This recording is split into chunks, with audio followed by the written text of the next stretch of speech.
Greetings, friends of the apocalypse. Welcome to take 2 of episode 12 of Podcast at Ground Zero, where we're going to be talking about Twilight 2000, which is a traditional paper and pencil RPG. And we have tonight, as usual, Mr. Adam Scott Glancy, and we have special guests today, Mr. Frank Frey, who has actually authored several resource books and adventures from Twilight 2000. So we're having him join us today. Hello, Frank. Hey. Okay, now we're doing Twilight 2000 because, again, like we talked about before, we're grognards. We like our paper pencil games, so we like talking about those a lot. And Twilight 2000 is Mr. Glancy's favorite post-apocalyptic RPG, so we're giving it all, giving it its due airtime. I like the game itself, but I'm not nearly as into it as Mr. Glancy is. Just like he's not as much as I'm into Gamma World, so. It's a nice balance. No one could be as much into Gamma World as you are, sir. I honestly don't. There are some people who've made a good try to be as much into Gamma World as you, but no one is really coming close. Yeah, I keep on looking to see that apparently GammaWorld.com is apparently whoever owns it is putting it up for some kind of auction selling, and they want a lot of money for it. So I just keep on looking until they finally give up and get it for a low price so I can buy GammaWorld.com. I would hope that Wizards of the Coast would be there first. No, apparently they're not, because I think it's like they're going for like 20, like they want to like minimum bids like $2,000 or something. You figure Wizards of the Coast, yeah. Well, you figure they'd want their IP, so you figure they throw the money at it, and that's right, because they made their shitty game 3 years ago and they dropped it and gave up on it again already. So yeah, exactly. There you go. So again. It's not worth $2,000 to Hasbro to consolidate their IP. Okay, whatever. Exactly. Yeah. So enough about Gamma World. We're going to talk about Twilight 2000 today. Yes, we are. But before we do that, a little bit of in the news. A couple of things that I did pick up on actually in the last couple of days was many shows ago. I talked about an upcoming movie called The Colony, which is kind of the survival in the Ice Age, the isolated, camps. There's only a couple of them left, taking place in the Arctic. That's actually, I believe, opening up this week. So I'll probably go check that out, and we'll talk about that next show. And also, I noticed a little bit of information is apparently the AMC has licensed a offshoot show for The Walking Dead. With season 4 coming out and the popularity of the show, they're doing a separate show, different characters, different plot line, which is what I thought they should have done in the first place. So that's not going to be slotted until 2015. Hopefully the zombie train is going to keep on going to where they'll actually be able to do that. So we'll have to wait and see what happens. We'll see if the fictional world holds up as well as the characters. Personally, I think it can. Oh, it can. It totally can. I mean, look at the first Walking Dead game that came out by Skybound, which had the different characters, same universe. It was a fantastic story. It was a good characters. There's no problem coming up with that, especially if Kirkland's working on it. Because again, I thought from the beginning he should have done the same universe, not be bound to the comic book. Okay. Hey, have either of you guys seen the trailers for a movie called Snowpiercer? Yes, it's the one with they're surviving on the bullet train that drives around the world. Yes. Yes, we've mentioned that before, Scott. Remember I told you. Yeah, okay. So their survival is they're surviving on a 200-mile-an-hour train. Yeah, it's like this. It's this giant train that has some kind of perpetual nuclear motion or something like that, and it's some kind of a Holocaust, and they're surviving. Their world is the train. That's their bunker, and it's driving around the world constantly. Wow. Okay then. Yeah, so that's going to be coming out. I'm gonna line up to see that. Yeah. At the video store when it comes out at Scarecrow, but maybe I'll wait till somebody transfers it to YouTube. There you go. And I should point out that speaking of sort of apocalypses and whatnot, Mr. Wallace, because you posted back on September the 13th that it was the anniversary of the day. The breakaway. Yeah, it was the 14th anniversary of the moon being blasted out of Earth's orbit on September 13th, 1999, sending the crew of Moonbase Alpha on their journey. 331 brave souls, which we've lost due to us losing the moon because of nuclear waste disposal station 2 exploding. Yeah. I actually went digging around in that, and there's a bunch of episodes. What, in Nuclear Waste Station 2? You went digging around there? No, in YouTube videos, and I found the Mission of the Darians, which is the apocalypse on a generation ship episode of Space 1999, just to make sure there's a way to thread this back into our apocalypse. Yeah, it was an episode where there are generation ships going by. They sent out an eagle to go out and check it out and find that it suffered some cataclysm, not unlike the ship from Orphans of the Sky or the Warden from Metamorphosis Alpha. And it's worth a look, and that is one of the more disturbing episodes. The one thing I'll give to Space 1999 that it had over Star Trek is that terrible, horrible things happen on Space 1999 that are actually kind of upsetting and unpleasant. Was that a season 1 or season 2 episode? Season 1. It's a season 1 episode. Yeah, the season 1 stuff was definitely, from my memory, a lot better. Season 2, they kind of went the route of, okay, since it's American TV, let's make it all about action and adventure and excitement, Yeah, it got a lot wackier, too. Yeah. Now, by the way, you want to talk about apocalypses, though. You ever imagine what Earth would be like with the moon blasted out of orbit? They talk about that for 5 seconds at the episode as the moon is drifting away. There's like radio reports of disasters and floods and the ice caps are melting, and I'm like, there's no more tides. The weather is now permanently on fuck mode. I was like, okay, that could be cool. But, the only time we get that is what, Thundar the Barbarian? Oh yeah. Yep. Yeah, we're going to spend some time. We're going to spend some time on that gem. Sometime. Indeed, yeah, indeed. We haven't got to Thundar yet, but all right. I love Thundar. So anyway, enough of that. And then when you mentioned, I just lost my train of thought because you were talking about 99. Space 19. Metamorphosis Alpha, the Warden. Oh no, Space 1999. Just to talk about that one last second was apparently in 2010. There was a fan-made video. It's like maybe 5 to 10 minutes long. They actually got one of the original actresses. Oh yeah. And they built a set. They tied up all the loose ends from the series to kind of wrap it up. They were sending this was like the last transmission, trying to send a transmission back to Earth of where they are because they found a habitable. I think they called it Terra Alpha. They all went there because the moon was gonna, wouldn't be back again for another 50 years, and they're like, well, this was an opportunity, so let's just do it. So they loaded up all the Eagles and took a road trip to this planet. So it was a little fan-made thing. I watched it. It was okay. It was interesting just to kind of wrap up the story. So it's on YouTube. You can find it anywhere. Yep. All right. So moving on to Twilight 2000. Oh yeah.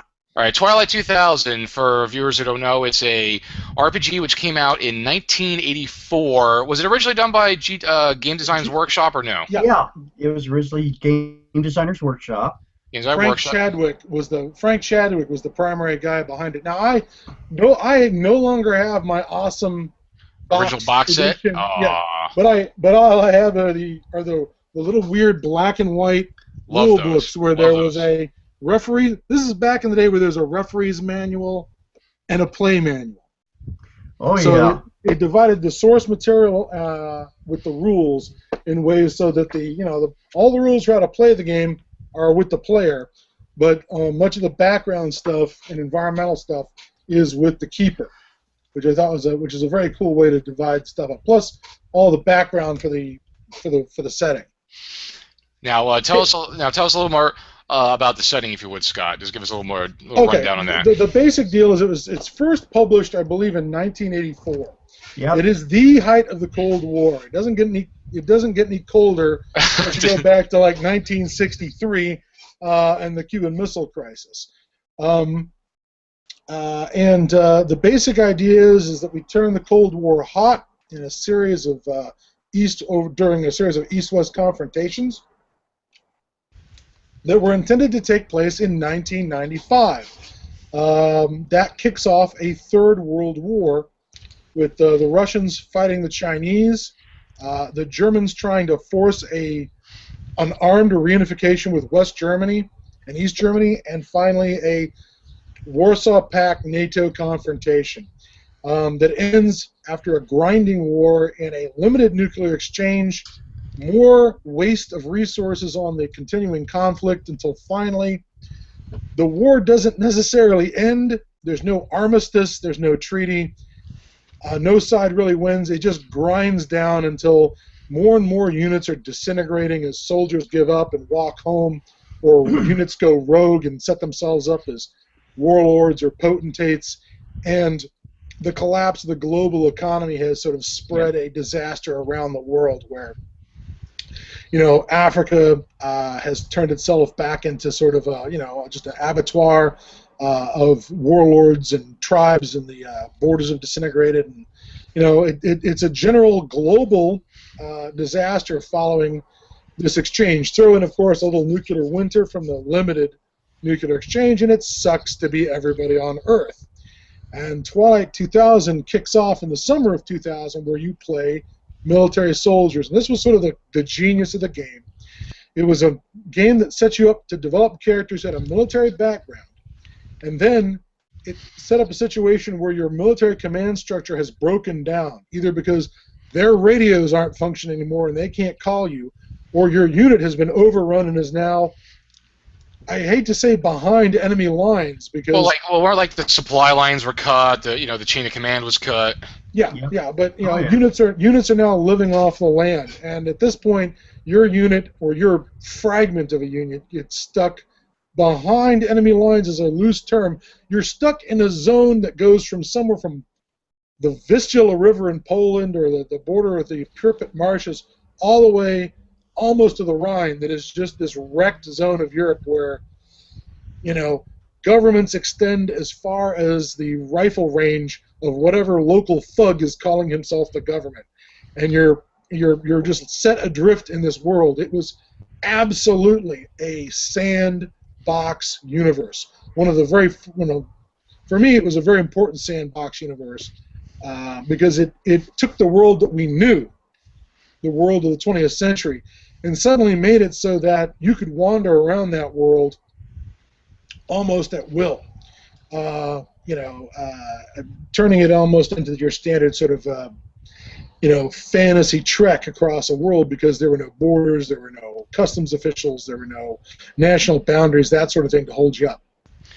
Now, what originally, besides that, again, like what made me pick it up back in the day, was, again, it was like these soldiers. It looked all like, oh, what's going on here? The Cold War, the nuclear war, the survival, and the classic line on the back. Oh yeah, it's totally sold me. I don't know, I can't quote it exactly, but it's what does it go? It's like, it's good luck. You're on your own. Yeah, the last transmission received from command was, good luck, you're on your own. So I was like, okay, I'm sold. Now, that's what first I saw that got me into it. Frank, did you first discover the game back in '84 when it came out, or was it after? Actually, how I discovered the game was I was talking with Frank Chadwick up at GDW. I had done some work for Stryker, some vehicle designs and such, and I called him up and I said, now Stryker was the Traveler miniatures mercenary combat game. Yes. Yeah. Okay. Yeah. And I said, yeah, I'm doing this and that, and Frank said, well, we're working on this game called Twilight 2000, and I said, okay, that sounds interesting. Because originally they had driven back from I'm trying to remember, I think it may have been Gen Con, back when it was held at Lake Geneva. And in the 3 days it took them to get back, they kind of brainstormed this whole idea, this whole concept. And I thought, damn, this is interesting. This is really interesting. One of the advantages I had was living in Tampa, MacDill Air Force Base, headquarters, United States Central Command, or as it's known then as the RDF, Rapid Deployment Force.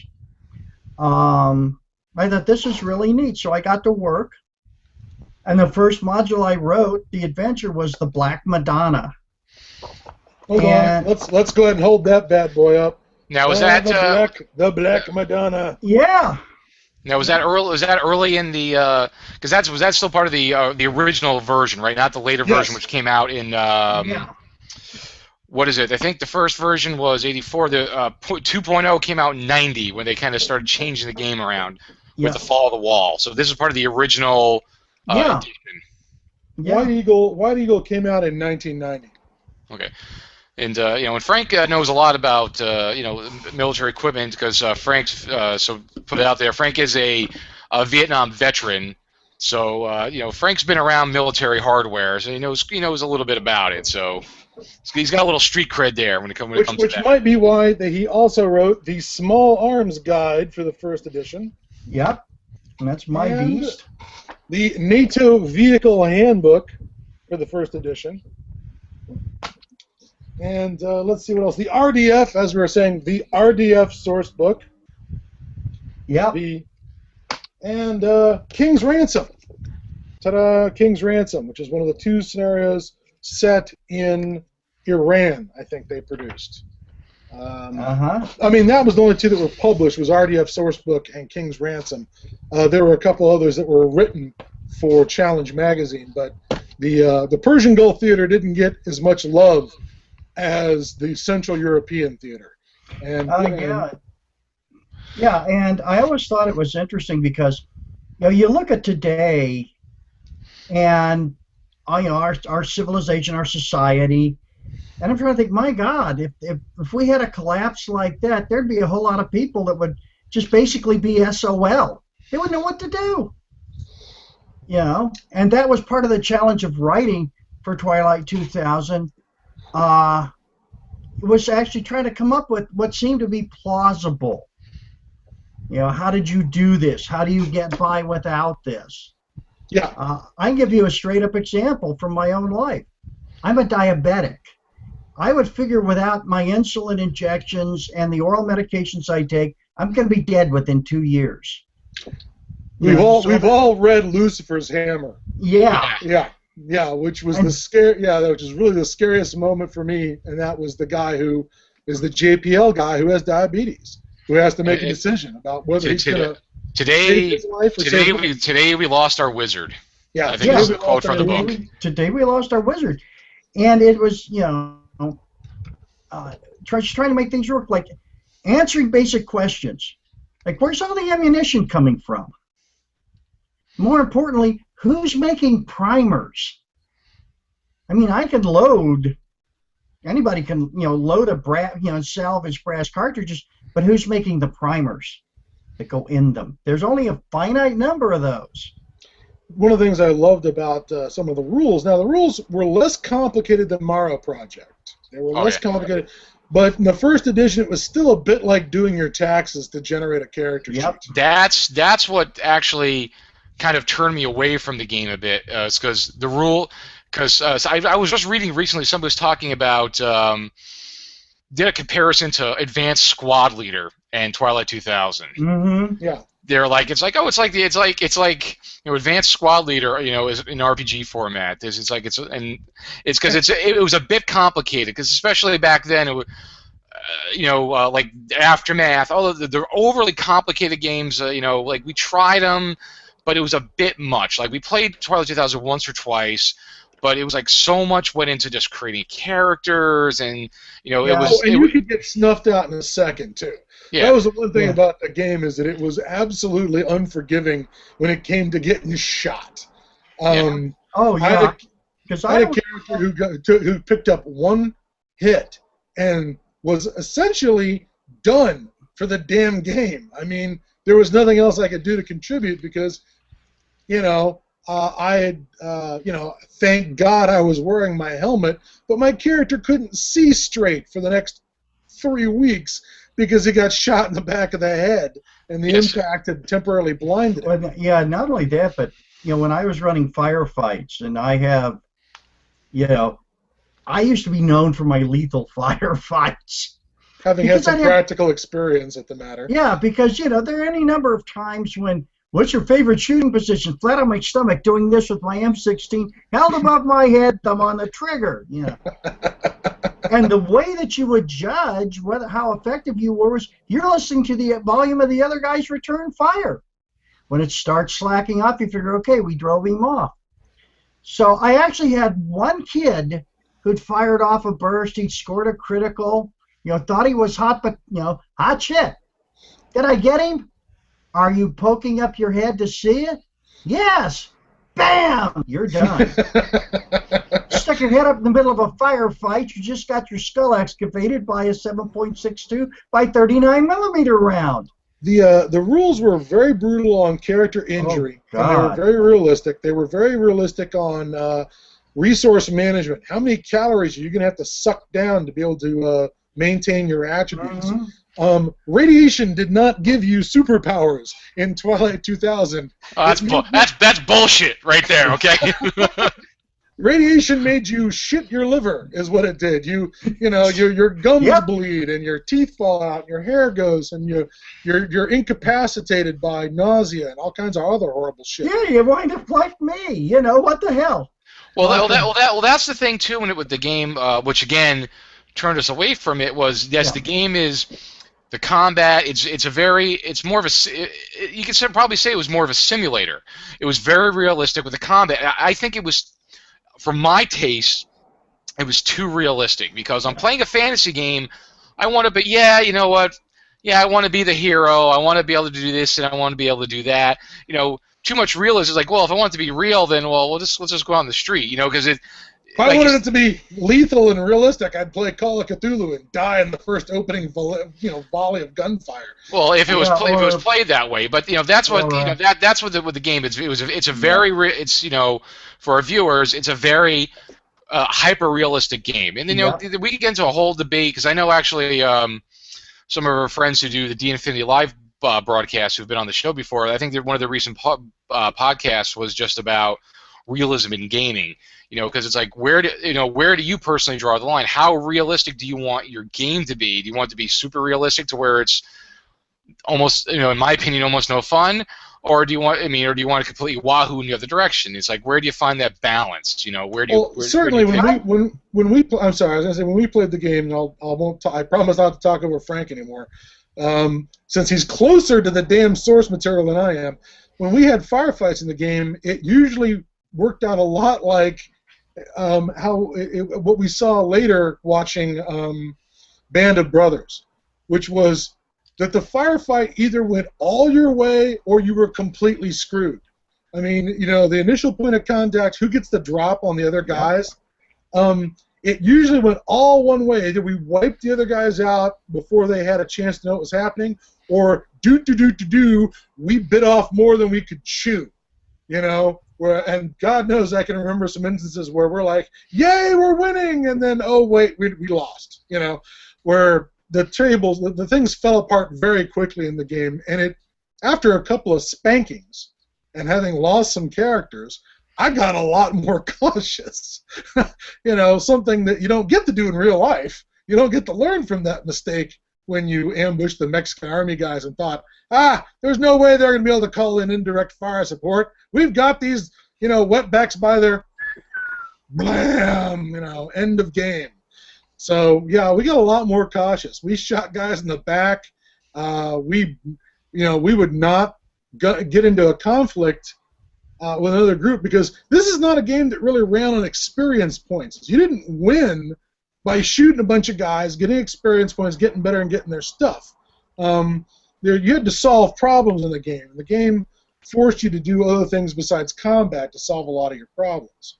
Yeah, I also found it depended a lot on the play group.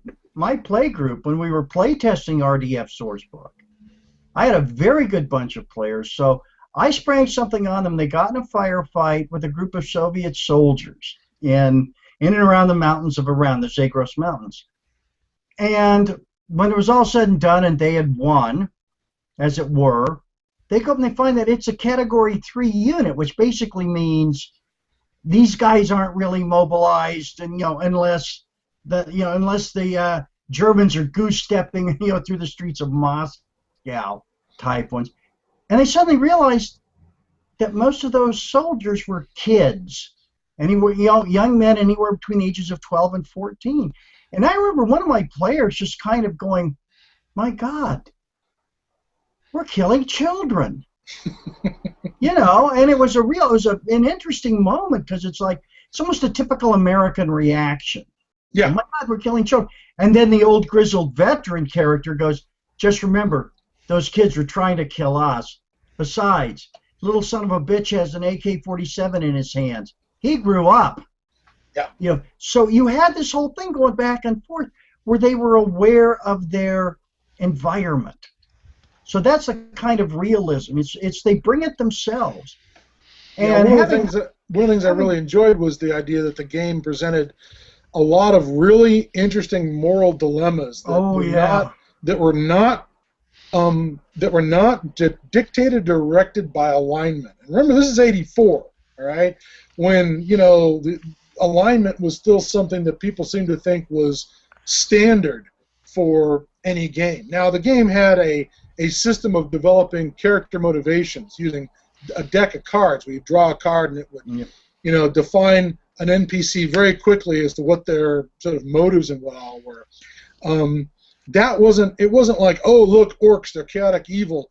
You couldn't count on the enemy being evil, and you couldn't count on your allies being good in that environment. So, well, again, it's like life. It's not that black and white. Yeah, it was marvelously gray. Yeah, I think one of the most it's probably the most singularly controversial NPC I ever created was Captain Molly Warren, 114th Armored Cavalry. And this is a woman that had been captured by the Soviets, had been gang raped for about 3 days. She had a scar down the side of her face, you can imagine, and she was finally rescued, in the counterattack. And, "Hey, you okay?" "Yeah, I can handle it." "Sure." Yeah, and when they met her during the escape from police. Yeah, she's like the first friendly unit you run into. Yeah, after escaping the Khaled's pocket. Yeah, and you notice the one thing is she has no Russians in her unit, because by this time you've got different nationalities. Oh no, every Russian she captured, she shot or executed. Usually now it was string them up with commo wire. Yeah. Her motivation was, I don't know, I may not ever get the bastards that rape me, but I figure if I kill enough of them, maybe the law of averages will break on my side. And when you encounter her, your first reaction is, holy shit, she's a psychopath. Yeah. Because I had some players who were playing the Foreign Legion of the 5th Division. So they're this motley group of Russian deserters, Warsaw Pact deserters, separated Bundeswehr guys, separated Norwegians, and they're all in this unit. They're all speaking English because it's the one common dialect they all have. And they end up breaking out of the Khaled's pocket. They start off with 120 of them. The scenario starts whittling them down. They run into Molly Warren, and she wants to shoot the fucking Russians in their unit because they're obviously traitors. They're obviously a problem, And they end up having to, it ends up like Reservoir Dogs. They're all pointing guns. The first friendly unit they run into, and suddenly they're pointing guns at each other because what she's doing doesn't make any sense, to the players. Yeah, but, it makes sense to her, and the only problem was she was a very good unit commander. Her people followed her blindly, loyally. When she finally got set up in Debrecen, Poland, she was basically the town protector. And the Polish people loved her. She killed Russians. Yeah, exactly. She's not going to get any guff from the Poles. That was another problem my players had. They had all these Germans in their unit, Poles were not happy to see Germans. No. No, what is that old saying? The Germans want our land, but the Russians want our souls. That's an old Polish saying. The Germans will let them stay Catholic, and the Russians will pogrom them. Yeah, I get it. And her final fate, and some of the writings that I did. Spoiler alert, everybody. No, this is just my own private. Oh, okay. This never got published. It never got published. Was that the Markgraf of Silesia, who was another character from Black Madonna. Yeah, and another, in many respects, gray area character. Yeah. The people of Debrecen, because she stayed in Poland. She didn't want to go home. She had her king. They elected her the Baroness of Debrecen. So here's this American captain, U.S. Army captain, cavalry. Now she's a frickin' Baroness. And, she holds from the Markgraf of Silesia, who thinks she's pretty cool because she's so damn vicious. He can sick her on any problem that threatens and she'll solve it. She has the guts to do it. Has to be done. And interestingly enough, most of her units stayed with her.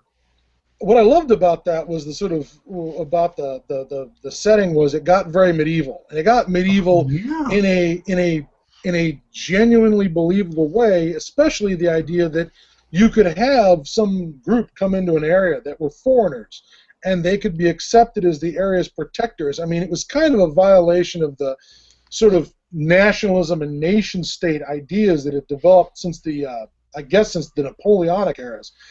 But Europe didn't really, completely shed that until maybe World War I. There's still, you go into World War I and you got Russian generals with German names and German generals with French names. So the idea that you could have these guys come in and be like, I don't know, Normans or Bulgars or Magyars and settle in an area and be accepted as the local. Because they know that a lot of these people, especially the Americans, they're there. They ain't going anywhere because they have nowhere to go and they can't go anywhere.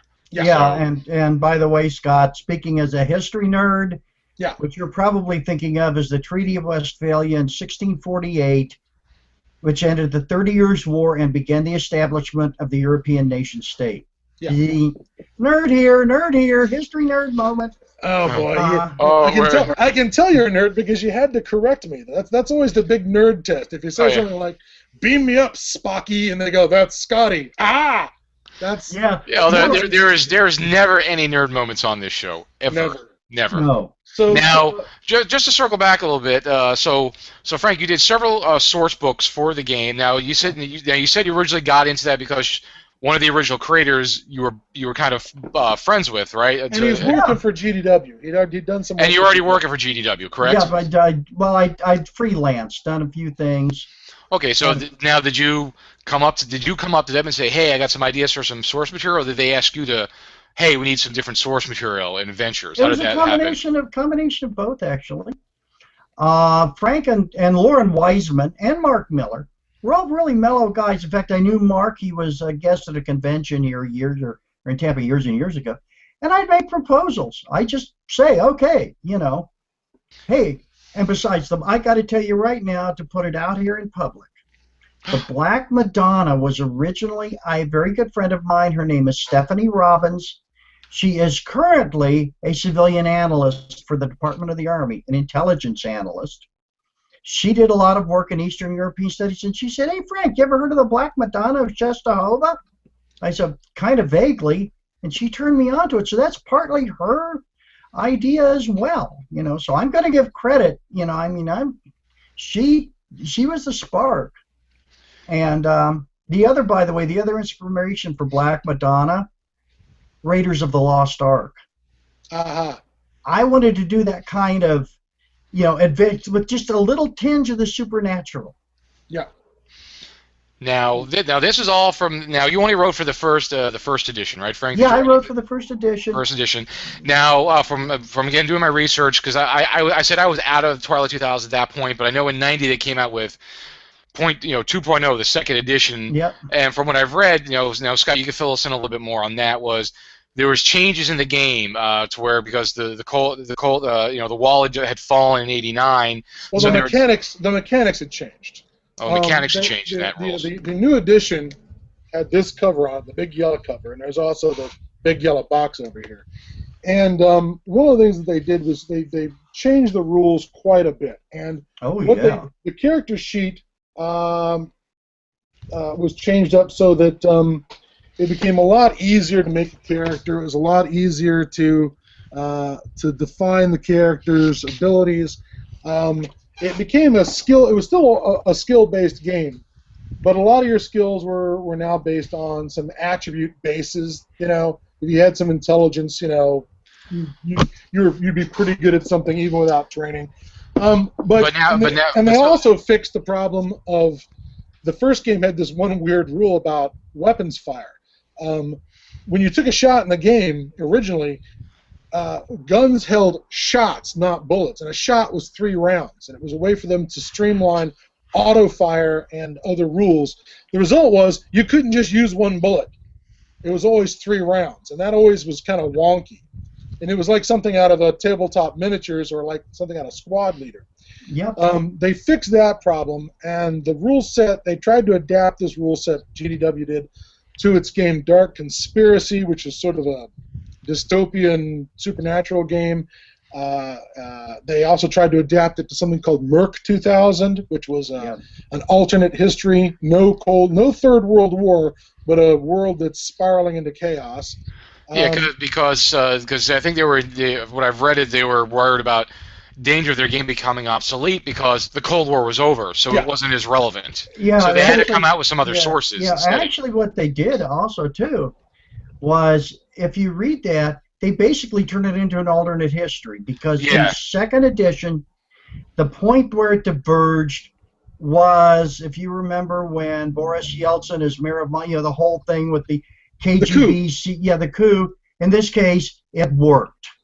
Yeah. And you hardliners were still in charge. I'm gonna be a dick and say that whenever I think about Twilight 2000, my bet was always that it should be run as a alternate history. That you should not care that it's set in 2000 and that was 13 years ago. You should not care that things. You should just pick a point, and like they did, they picked a point in '91. They did it at the coup, but in my opinion, the coup's too late to save the Soviet Union. You can't pull it out with the coup because Eastern Europe has already fallen and Germany's already reunified. You need to go back to 1989, just before the Tiananmen Square massacre, when Gorbachev and a bunch of his liberal buddies, including Shevardnadze and a couple of those, well, how liberal Shevardnadze is remains to be seen, but they fly out to Peking, and they're there just before the Tiananmen Square blows up, and the students are going crazy because of this glasnost thing. And so what I did, and when I sort of rewrote it for my own homebrew, was that the KGB does to Gorbachev what they did to General Zia in Pakistan. They blew his plane up. And then they blamed the attack on jihadists from Afghanistan. Gorbachev is a martyr. Muslims are on the Soviet hit parade. The Chinese don't eliminate this infection of glasnost and perestroika, and the Soviet police state cracks down against an imagined enemy, which is Islamic fundamentalism. The result being is that they beat on their Islamists hard enough that they actually generate the Islamic fundamentalism that we run into in the 90s. So that was my point of divergence when I wanted to do it, and I thought there's no reason why it couldn't survive. This game couldn't survive as an alternate history, like alternate history World War II games. It didn't need to be updated for the present. Yeah, well, a lot of people, don't necessarily like this. It's like, well, that didn't really happen. It's like, so when you're playing D&D, you're telling me there was orcs and dragons and magic users? I mean, come on, seriously? It's a setting that you're playing in. Yeah. And and the one thing that I always liked about Twilight 2000, and I tell everybody, to me it was the ultimate Cold War Reagan era role-playing game. Yeah. Yes. It's an A+ Ultra. Well, it was because it was going to happen. Yeah, and besides, like I always say, Red Dawn was a training film. It was going to happen. Besides, if you go back and you look at the events of 1983 and all the stuff that's coming out about it now, and how damn close we were to an actual war. Oh, you mean the thing where the Russians mistook the exercise for a wine? Yeah. I played a air war game called the Bitburg Eagles.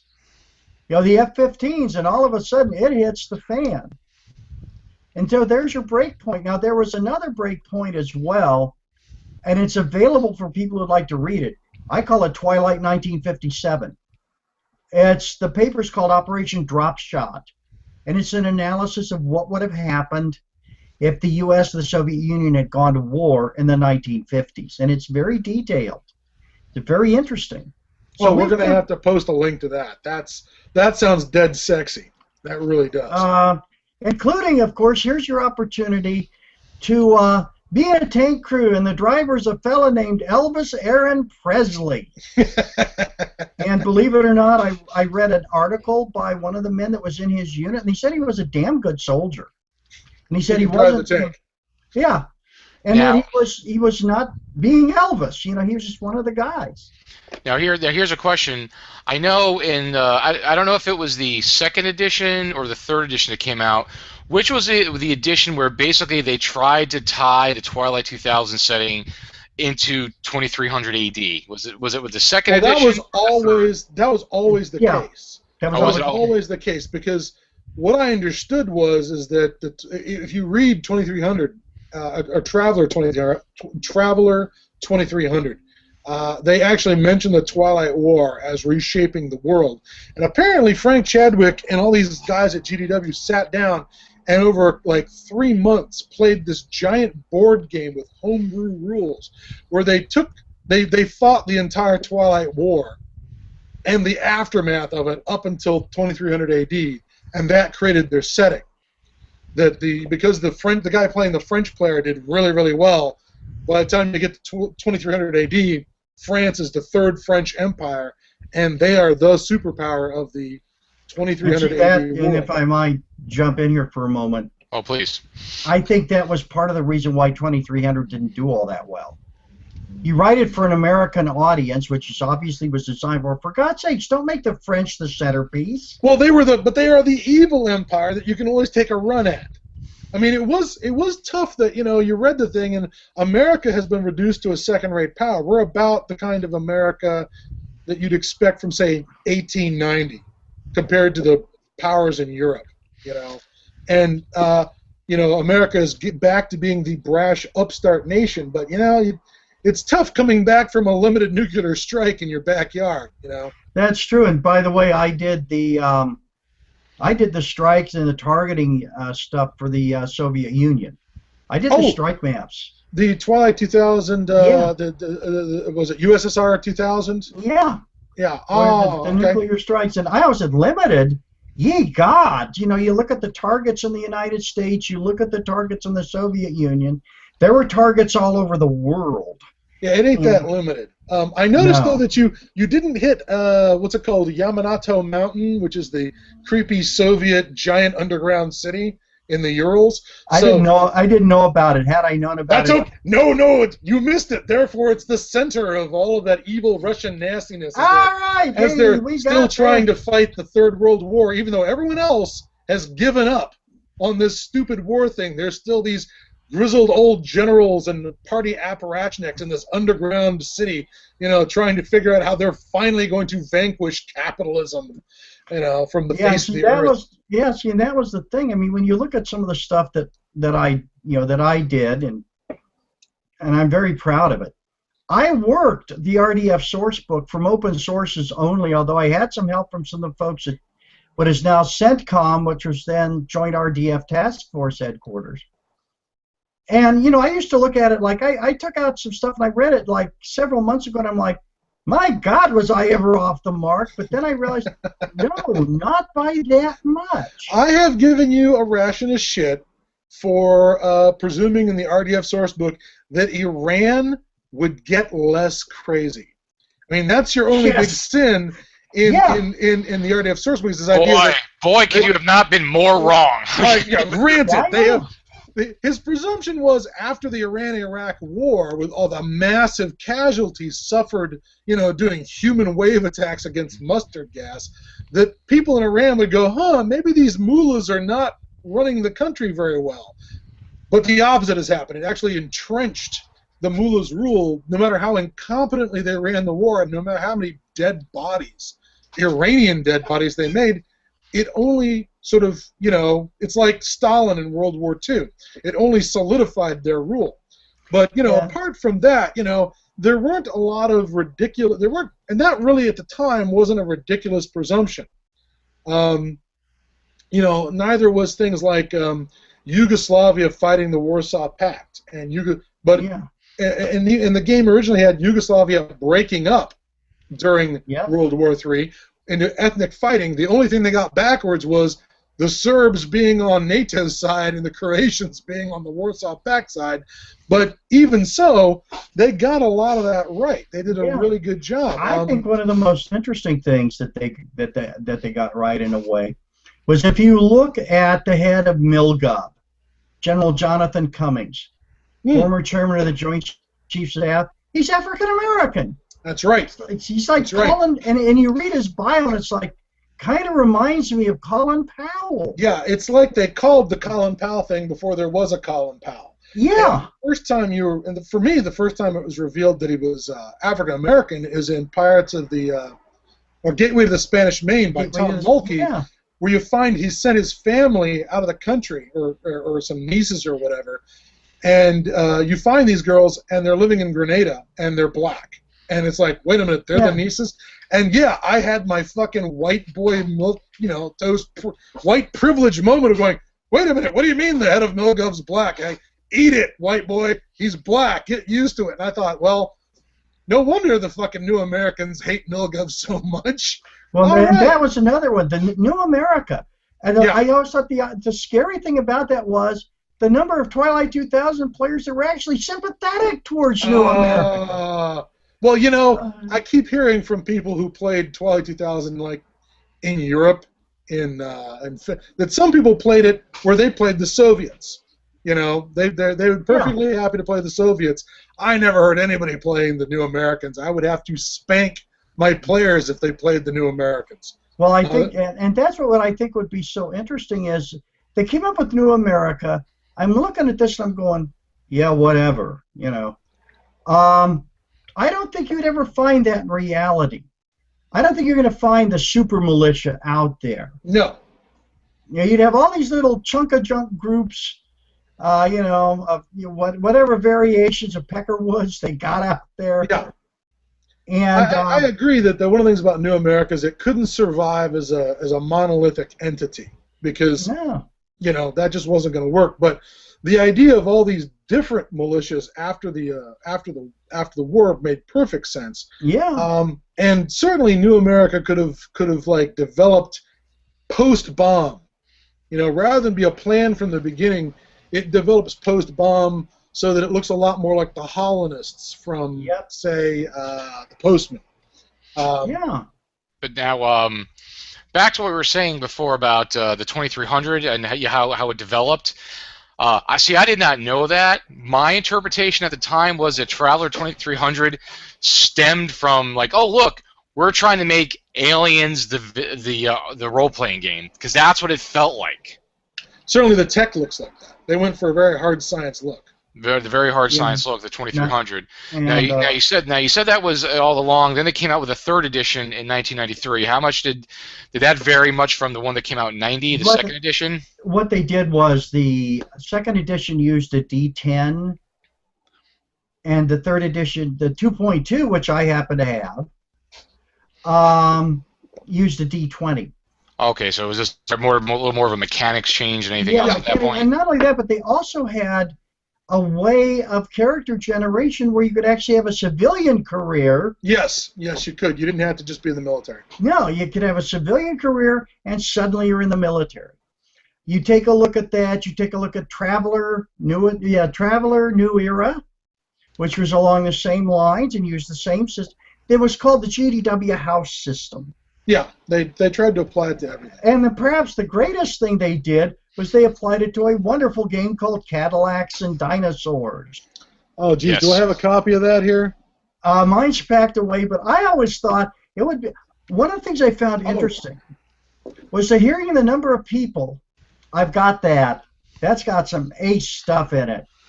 Was hearing the number of people that played Morrow Project. Then when Twilight 2000 came out, they switched over to Twilight 2000. Yeah. And that was who they were after. And somehow, though, the idea of a fusion-powered M1 Abrams tank, I don't know. It got a little rasty as it was. Well, it's a different setting. It's a different world universe for sure. It's I would definitely like a different approach. I would like to point out that Twilight Nightmares was a collection of scenarios that basically did horror and science fiction themes for Twilight 2000. So Yeah. there's a crashed alien spaceship. There's a Jurassic Park style problem. Predator style. Yeah, there's a scenario. Predator style problem. My favorite though was a scenario called Warlord, Yeah. which was the Terminator style scenario where there is a factory with an AI in it that is cranking out, enslaving people and making them build war machines to go out and conquer the area and restore order. And it was set up so you could either have it as an AI is actually the problem, or there's kind of a Wizard of Oz situation where there's a guy pretending to be the AI. But Pay no attention to the man behind the curtain. yeah, exactly. But people were willing to surrender to the machine because it knows better and it's super smart. But a man would have put them. Oh, it's just another guy like us. But suddenly he's got this. That was one of the alternate endings, and I thought that was really cool. All right, well, we're going to start winding down here because we're almost at our limit. But I wanted to just be able to hit on a couple of more things related to Twilight 2000. Yeah. Now there was back in when was it? 1991. There was a licensed computer game that came out for Yes. Twilight 2000. I played it a little bit. It was I didn't play it at all. Black Baron of Warsaw, I think is what it was called, and it was sort of a takeoff of the Ruins of Warsaw scenario book. It was kind of what it was based off of. It wasn't particularly good in my recollection. Well, again, it was 1991 as well. So I mean, Yeah, how good were those type of games back then, realistically? Fair enough. Yeah, there was the Ruins of Warsaw. But one of the things that certainly it wasn't as good as it felt like they were trying to do Wasteland. Yeah. But they didn't quite get there. There were certain mechanical difficulties for it. My biggest complaint was when you developed a player character to go out and you had multiple teams of characters you could put together and go out. Squads, I believe. Yeah, you could organize these squads.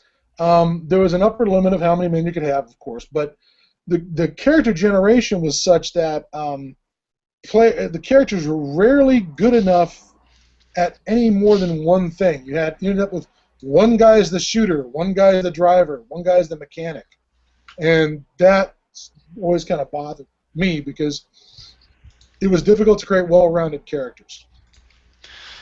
Yeah. Now, the last thing I want to touch on before we do that, Scott, can you turn your camera like you did before? Can you show us that nerdgasm you have over there? This is the nerdgasm. Let's turn this down. Well, first there's all the bookshelves back here, but over here we have set up a big giant pile of Delta Green. Shane, I swear I'm working on Delta Green. Starting from Dennis's novel over here. Here's all the Twilight 2000 material I've got, plus this giant pile of books, this giant section of books here. Here's some of Frank's. That is my Twilight 2000 collection. These folders are actually filled with articles that I photocopied way back in the 80s out of magazines like Challenge magazine, so I could reference them without having to, tear up and damage my copies of Challenge magazine. So nice. That's my giant collection of Twilight 2000 crap. So there's quite a bit of stuff for Twilight 2000 out there. And to point out a couple other things, these two folders here are filled with material that Tom Mulkey sent me before he passed away.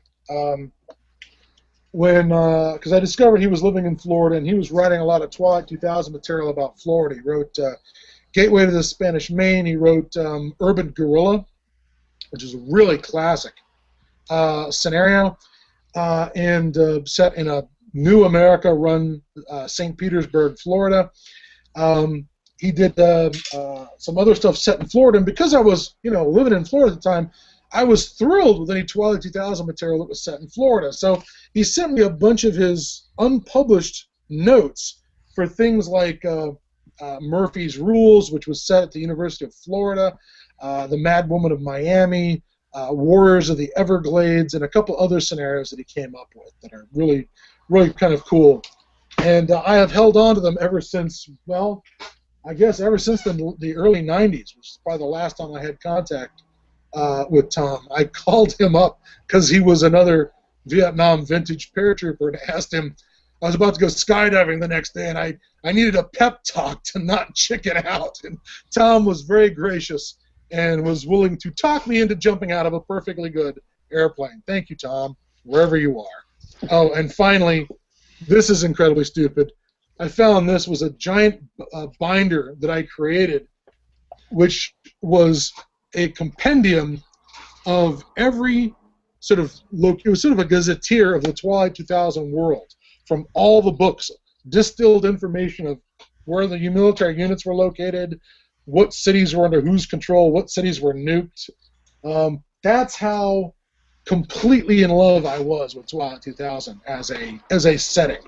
Now, then, as a counterpoint, the last thing we're going to talk about, we're going to keep it quick, is would you like to give us your thoughts and opinions of the 93 Game Studio re-envisioning of Twilight 2013? I've read a couple of, I don't know, Frank, have you read it? Yes. All right. Yes. Boy, that was a flat, joyless yes. The reviews, I've read a couple of reviews about it, I've paged through it a little bit, but I never bought a copy. And the thing that got me about all the reviews I read was that over and over, what people complained about was not the mechanics. Everybody's gripe was that that the guys at 93 Studio utterly and completely blew the geopolitics of their apocalyptic world. They failed utterly to understand how, I don't know, politics work and international relations and, warfare.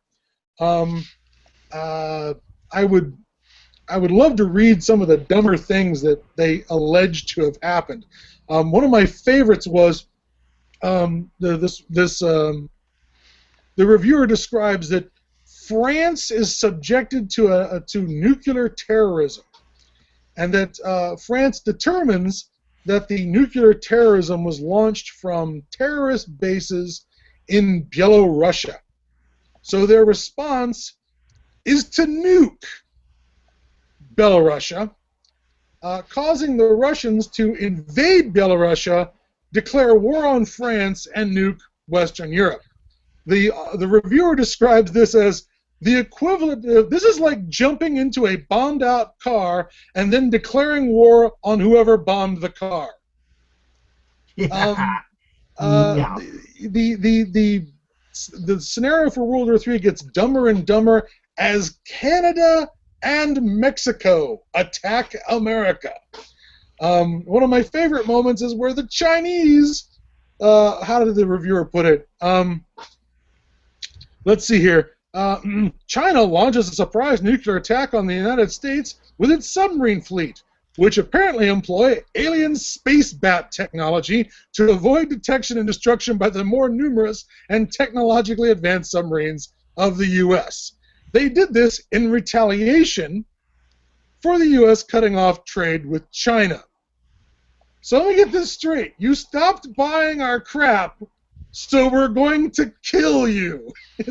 That's their plan.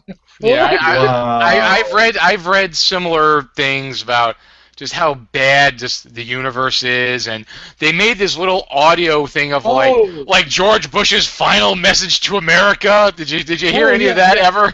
And that was perhaps the part where my head exploded when I heard this, where the president's final message to America is something on the lines of, listen to your local governments. They'll take care of you, or something stupid like that. The federal government has failed to fix the problem, so we've decided to disband the federal government. That's right. It's worse than I thought.